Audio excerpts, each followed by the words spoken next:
Court calls case number 2554772FH, 2555000FH, People versus Ryan Andrew Zerbe. Counsel appearance, please. Morning, Your Honor. John Polson, half people. Good morning, Your Can I Honor. have you raise your right hand, please? Can I have you raise your right hand? Can I have you raise your... Mr. Zerbe, if you interrupt me one more time, I'm going to have you taken into custody. When I speak, you don't. I apologize, Your Honor. Don't apologize, don't do it. Raise your right hand. Do you swear or affirm the testimony you will provide today is the truth, whole truth, and nothing but the truth? I asked for the record, why am I being sworn in? Mr. Zerbe, given your past history dating back to 2002, I believe that you know the criminal proceedings, and I believe you know why you are being sworn in. Will you raise your right hand and swear in? Mr. Polis, he wasn't sworn in. It was just making my appearance on the record. I'm not asking you anything other than to swear in. No problem, Your Honor. Do you swear or affirm the testimony you will provide today is the truth, the whole truth, and nothing but the truth? Yes. Any testimony would be under, could be under yours. Okay. Just for the record, I have... No, not yet. You will speak when you are spoken to. There is a decorum that the court must respect to protect the record. Do you understand that? Have a seat. I just put... Have a seat. Have a seat. All right. We will have you taken into custody. What? If you don't follow directions, you'll be taken into custody. If you talk out of turn, you'll be taken into custody. The same conduct that Mr. Polis is exhibiting, I expect from you, or you'll be taken into custody. Are we clear on that? Are we clear on that? This is easy. Yes or no? Yes. All right. Excellent. This is a date and time set for a few motions. Mr. Polis, have you heard or have you reviewed the motions? I reviewed the first of them. The second one that we received last week, I did not respond to. I did not feel the need to. All right. Mr. Zerbe, you filed these or caused these motions to be filed. The court has reviewed them. The court will take any argument that you may have at this time. Your Honor, before we get to that proceeding, I just filed with the clerk my notice of appearance for cases, both cases here. Let the record reflect that I served All right, Mr. Zerbe, you've been sworn in. Let me ask you a few questions. You understand that you have a constitutional right to have counsel represent you. You understand that? Yes. All right. You have the right to represent yourself as well if the court finds you are competent to do so. Do you understand that? Yes. In order to represent yourself, not only must the court find that you are competent to do so, but you must also provide a waiver of your right to counsel in open court. Do you understand that? Yes. Okay. Do you know what you've been charged with? I know what the defense was charged, yes. You know you've been charged in case number 2554772FH with one count of possession of methamphetamine and maintaining a drug house. You are aware of that charge, right? Just for the record, I'm here as a trustee for the Zerbe County Trust. Mr. Zerbe, this is not a probate matter. You are in the wrong court for that. This is a criminal matter, and you are the defendant. You know you've been charged with possession of methamphetamine and maintaining a drug house. You're aware of that. I'm here as the attorney. Are you aware of that? I'm aware that the charging, I've received the charging information, yes. Thank you. And you are aware of the potential penalties. I would like to, for the record, object to the charging history being deficient or not having. You are aware of the potential penalties for these charges. Is that correct? What is the bill? What is the cost to settle this? You are aware, I'm sorry, keep forgetting. You have been convicted criminally, haven't you, before? Of what? You understand that there is a criminal proceeding, correct? Yes. All right, and you understand that you've been through these proceedings before, correct? I've not quite understand. I've not been this proceedings for this crime in this court before. Well, Mr. Zerbe, given that you are a habitual offender fourth, you've been criminally convicted before, is that correct?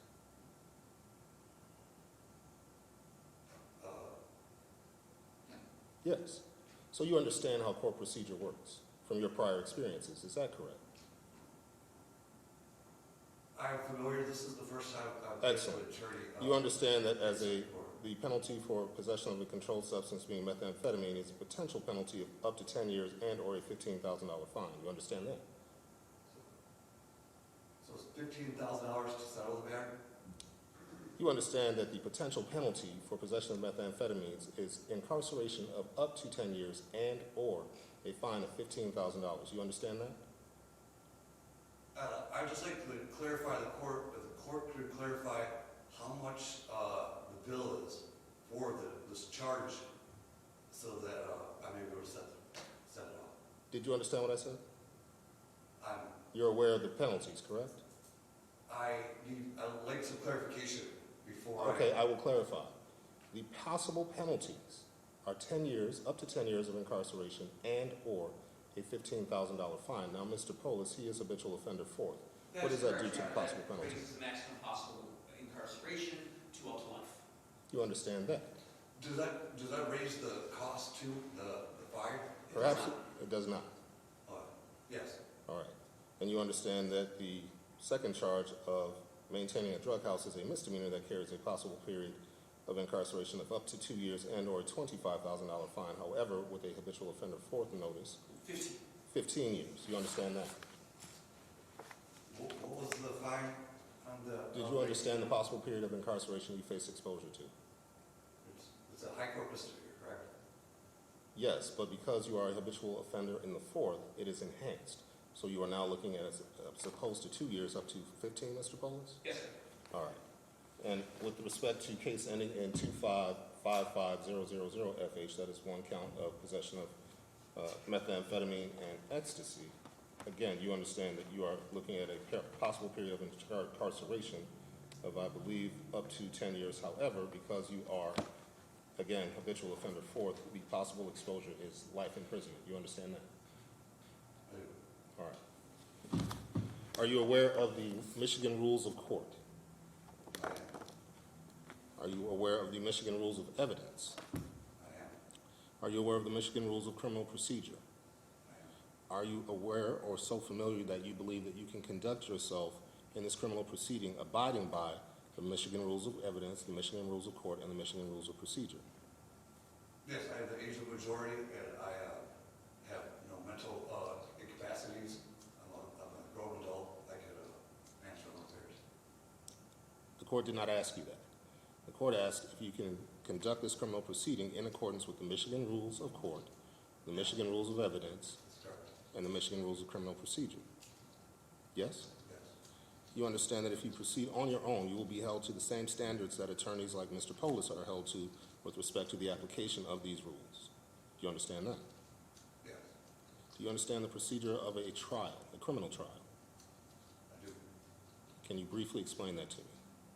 With the criminal trial, we would have pretrial motions before the trial. We would probably have motions maybe limited to exclusive evidence, different motions of that effect before the jury selection for door. And there's 12 on the jury and 2 alternates. I believe I get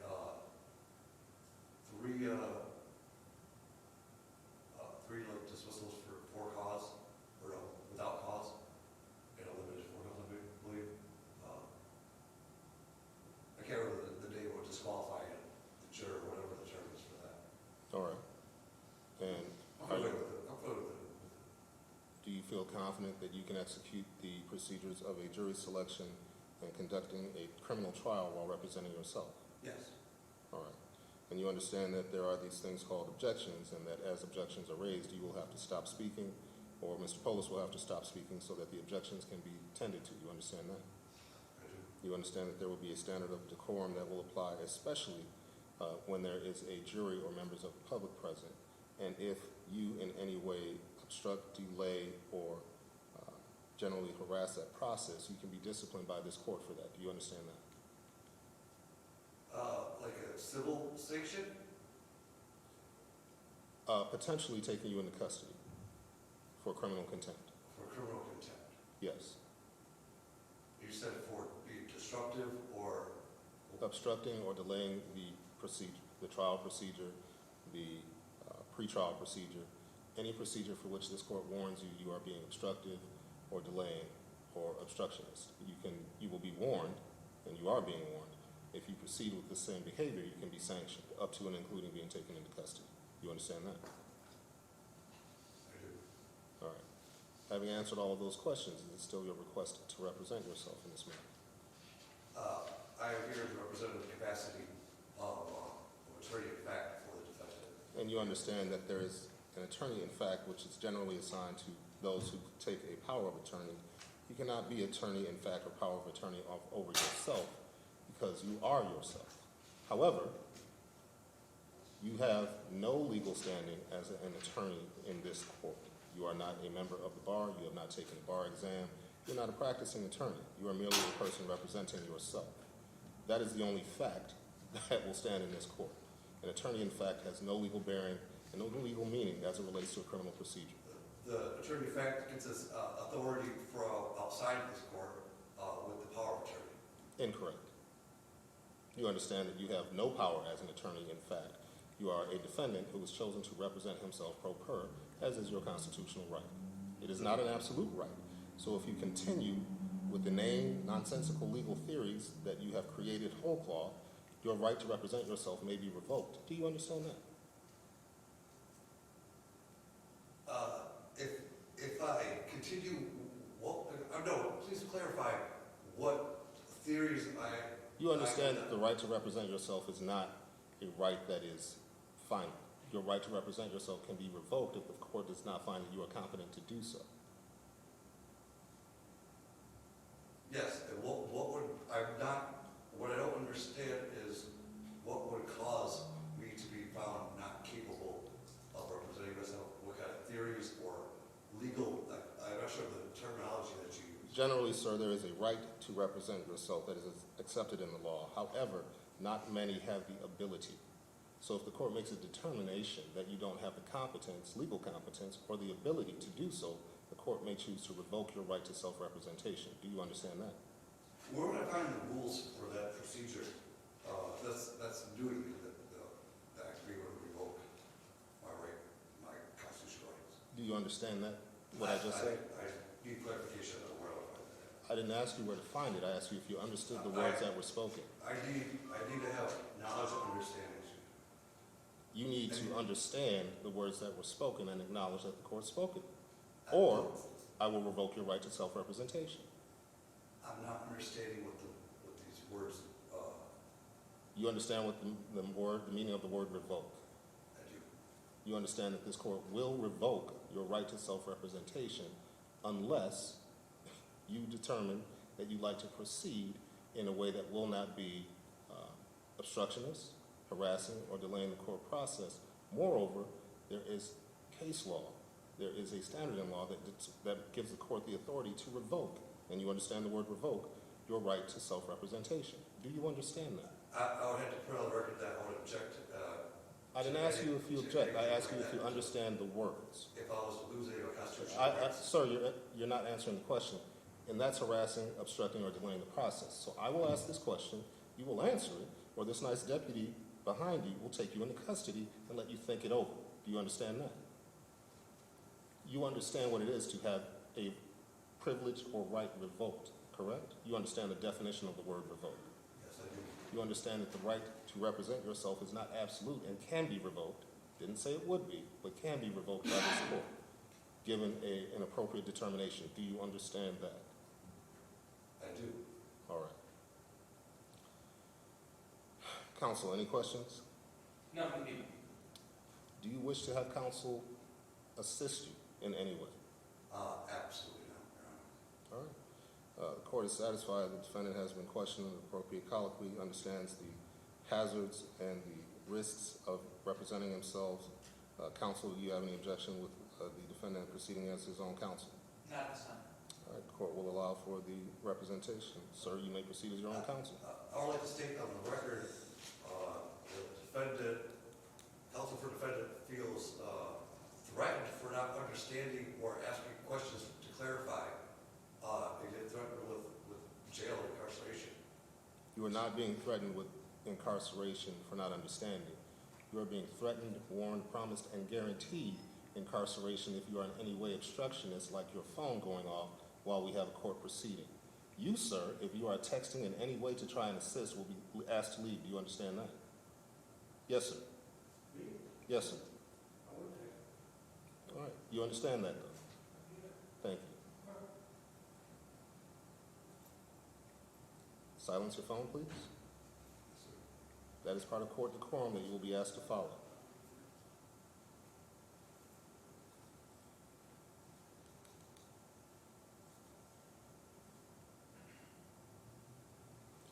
You have motions that you have filed and you would like to have heard. This is the time for your argument.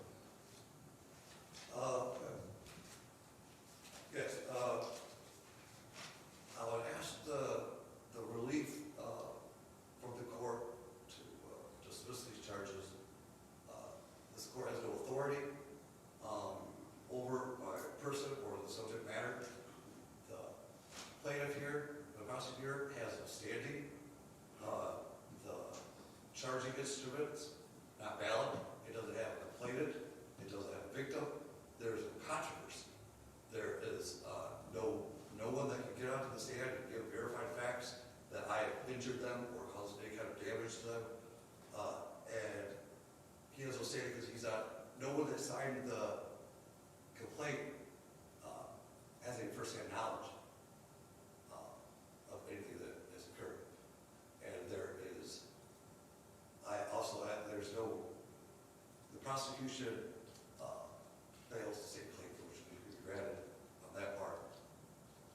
I challenge the subject matter jurisdiction, and when any kind of jurisdiction is challenged, the burden of proof is on the prosecutor. The plaintiff saying they have jurisdiction. I also like to address my acceptance of the Constitution and the oath of office, specifically with due process rights. That due process is not to just be presumed. Due process needs to be proven on the record with admissible material, verified evidence, not just statements in court for a prosecutor saying that he has jurisdiction. I challenge the presumption that I'm a U.S. citizen, or that I'm a resident, or I have a domicile here, or in any way have any contracts with the state of Michigan. If there is a contract with the state of Michigan, or people of the state of Michigan, I would like the plaintiff to show that, put that into evidence as well, because there seems to be no controversy, because there is no corpus delicti, no body of the crime. In order to have a valid complaint, a valid claim, there has to be a cause of action. And Mr. Ramos here has no cause of action. He's not a real party interest. There's no interest in the matter at hand. And I believe this court, the only thing they should do is see that they acknowledge that there is no jurisdiction, this court has no jurisdiction over me, and over the case, the subject matter, and then dismiss these charges. I'd also like to address where there's been mistaken identity. Well, hold on a moment. The prosecution has the opportunity to respond to the arguments that you've made. I don't want to have you lose track. So, Mr. Polis, if you'd like to respond thus far. Your Honor, as far as jurisdiction is concerned and due process is concerned, he's gotten the benefit of all of that preliminary examination. The Michigan legislature made it a crime to possess methamphetamine. They made it a crime to maintain a drug house. And Mr. Zerbe, as far as jurisdiction is concerned, jurisdiction is satisfied if there's some evidence, probable cause evidence that a crime was committed, and probable cause evidence that that crime was committed by the defendant. And that was shown to Judge Clothier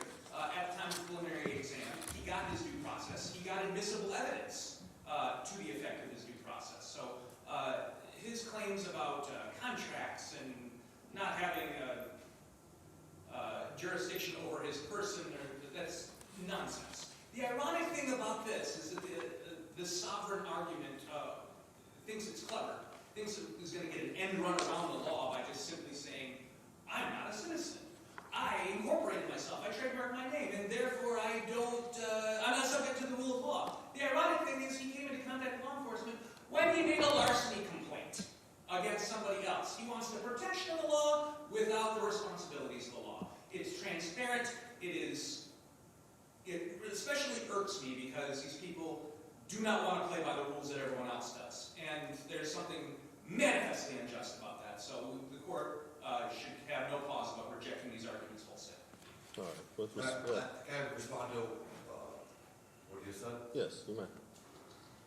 The argument that I had to follow the rule of law, whatever the rule of law is, I would argue in a specific jurisdiction. The United States Constitution only mentions two different kinds of jurisdiction: common law and adverse maritime jurisdiction, as well as the state constitution of Michigan. So, if there's common law, there has to be some kind of controversy, there has to be some kind of damages or injured party that could go on the record and show that I injured them in some way. And if that is not put in the record, they go on common law, and I don't remember entering into any international treaties or contracts to put me into admiralty maritime law. So if there is a contract that I have, I would ask the plaintiff to put that into the record, because there's nothing called statutory jurisdiction or the rule of law or whatever it is speaking of. And to think that corporation can just go and just take a sovereign person, sovereign individual man, and just enforce these policies that are for the public, are private. Public acts, these are public policies, and they are only for the public. I have not committed a crime, there's no victim, there's nothing to complain about. And therefore, this rule of law idea that he says I'm just trying to get out of, I have not had any contracts with the state of Michigan. And therefore, the case should be dismissed. Thank you. Court has heard argument on the motions to dismiss for lack of subject matter and personal jurisdiction. Court first finds that the defendant indicates that there is no alleged victim in this crime. The court would refer to the information which reads, the people of the state of Michigan as a whole, including the defendant, are and can be victims of violations of statute in the state of Michigan. Thus, subject matter jurisdiction is satisfied. The court has also referenced the pleadings filed by the defendant in the district court, including his motion to dismiss that was filed there, in which he claimed in paragraph, excuse me,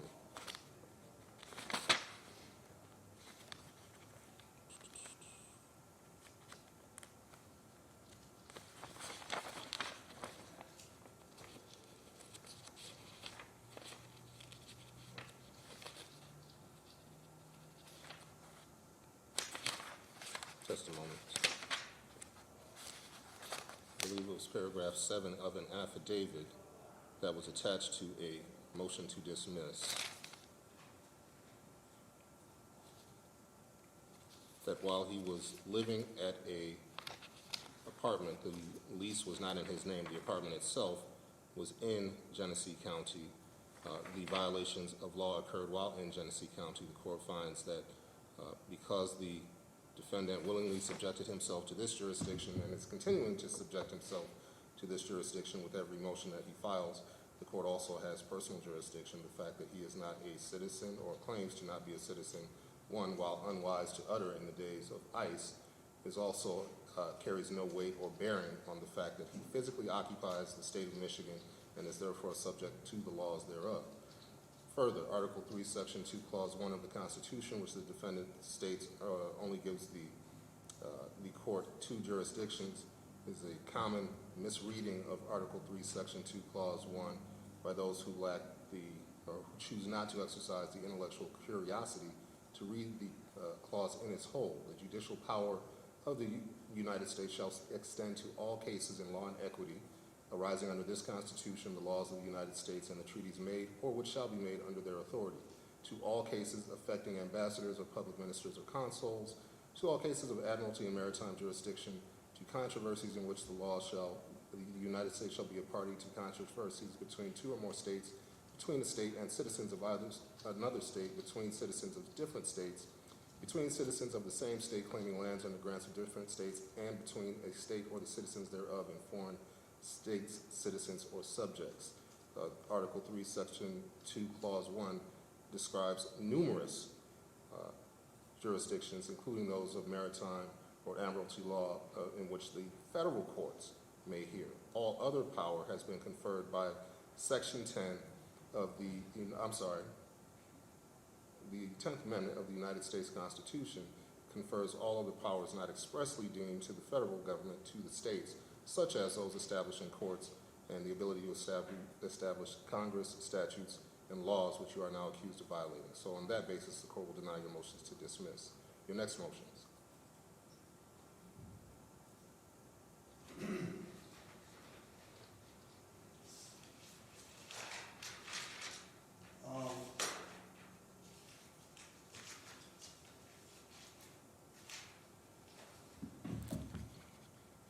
I guess I want to just give this court notice that they're in violation of a trademark, registered trademark, Ryan and Zerby, and copyright, and that the court should cease and desist from taking it for having the trade name in any database, electronic data retrieval system, and it is causing customer confusion by your business using the trade name in its own course of everyday business.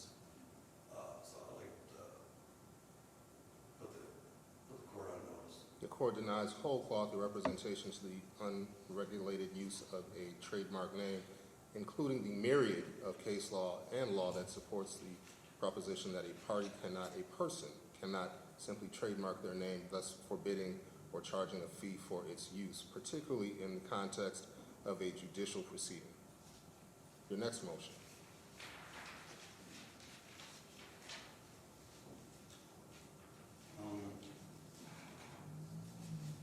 The defendant would like just to put on the record his objection to the court's decision on jurisdiction, and let the court know that he plans on filing an interlocutory appeal to the Court of Appeals.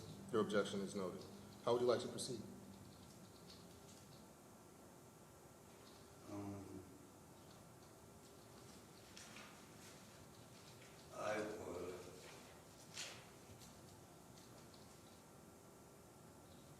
I would like the court to stay while the appeals court decides the matter of jurisdiction and personal jurisdiction, subject matter jurisdiction. There is a request that the court stay any further proceedings pending an interlocutory appeal which has not been filed. Part of the basis for the court to stay a motion, to stay proceedings is the likelihood that a defendant would prevail on any such interlocutory appeal.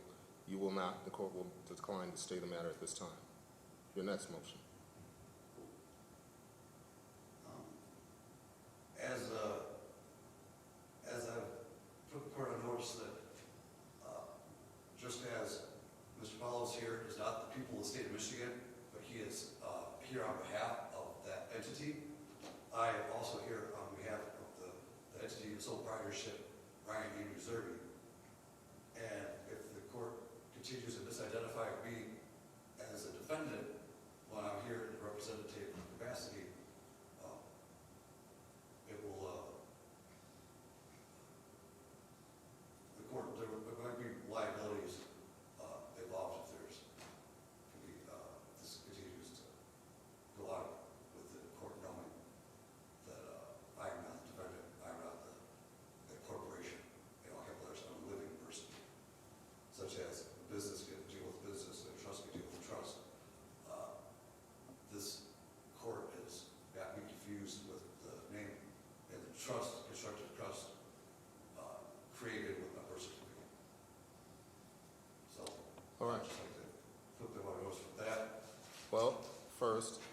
as to the threat of liability to the court, that exposes you to a whole host of new charges for threatening a court in the due proceeding of its jobs, of its duties. So I would shy away from that were I you. Further, just as Mr. Polis is, you are also a member of the people of the state of Michigan, as you are currently in Michigan. Now, if you are claiming that you are not Ryan Serby, we now have two lovely gentlemen who will take you back into custody, will fingerprint you so that we can make a determination of who you are, so that we can dispense with this argument that you are not, in fact, the defendant.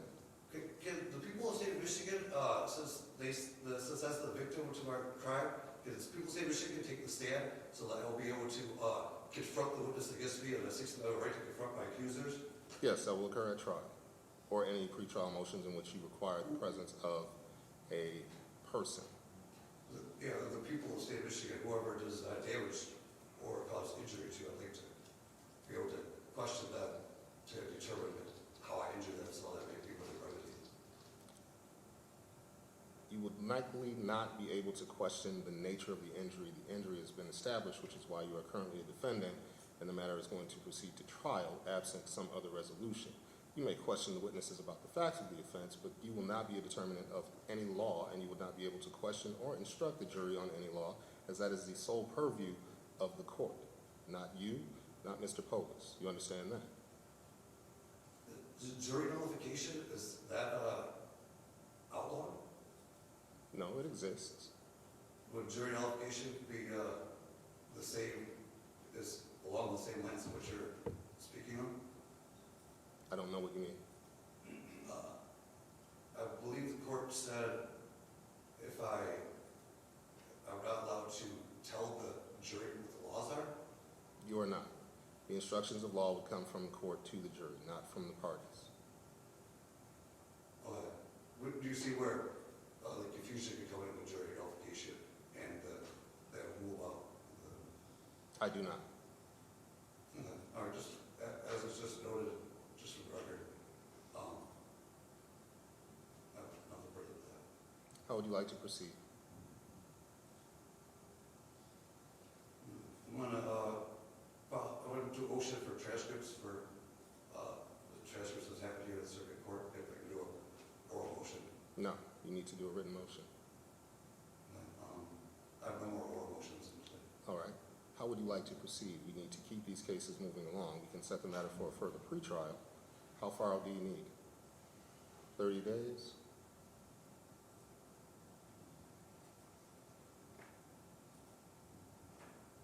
I don't see this court having any authority over me to continue to proceed. So I'm gonna have to go to the Superior Court. Yes, you've indicated What's the date for?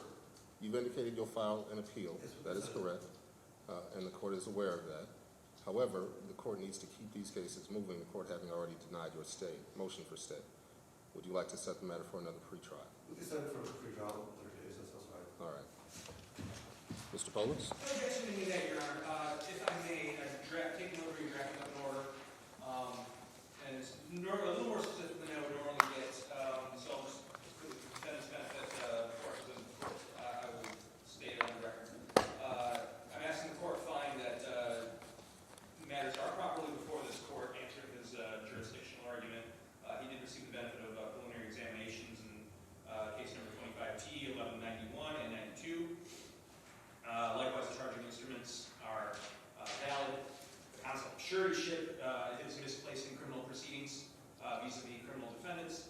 The documents he refers to as public recorded documents, that's his trademarking, his attorney, in fact, those documents, they have no legal relevance in criminal procedure, and they're nullities.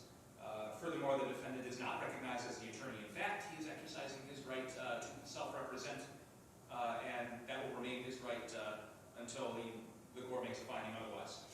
Furthermore, the right to confrontation by the Sixth Amendment is a trial right, as given by the United States Constitution and Michigan Constitutions.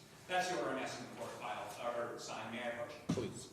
I contest this proposed order.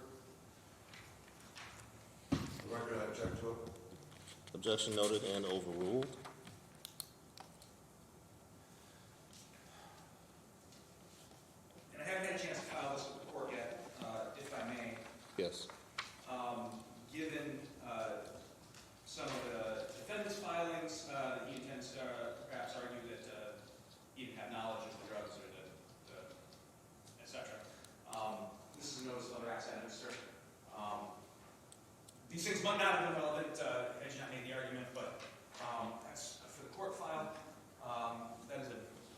Thank you. Court would note that the defendant has been served with a notice of the prosecutor's intent to admit prior acts. Sir, you may wish to review that, and if you have a response, you may wish to file that response as well by the next pretrial.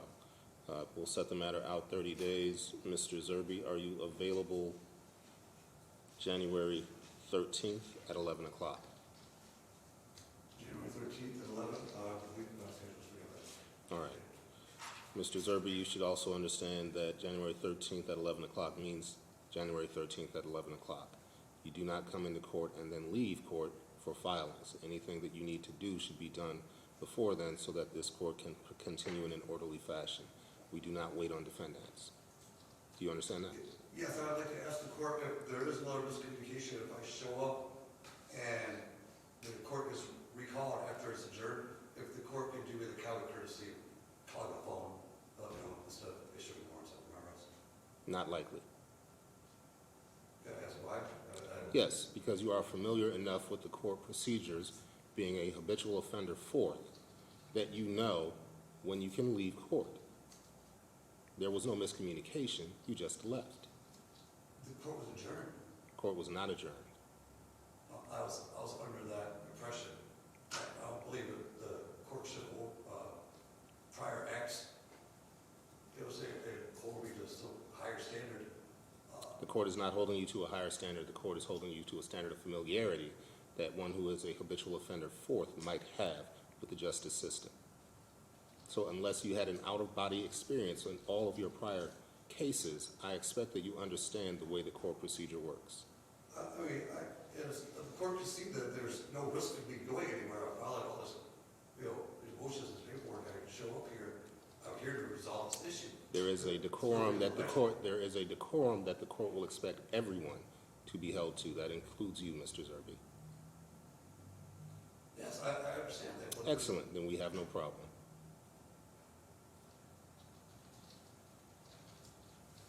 Anything else, counsel? No, thank you, Your Honor. Have a good day.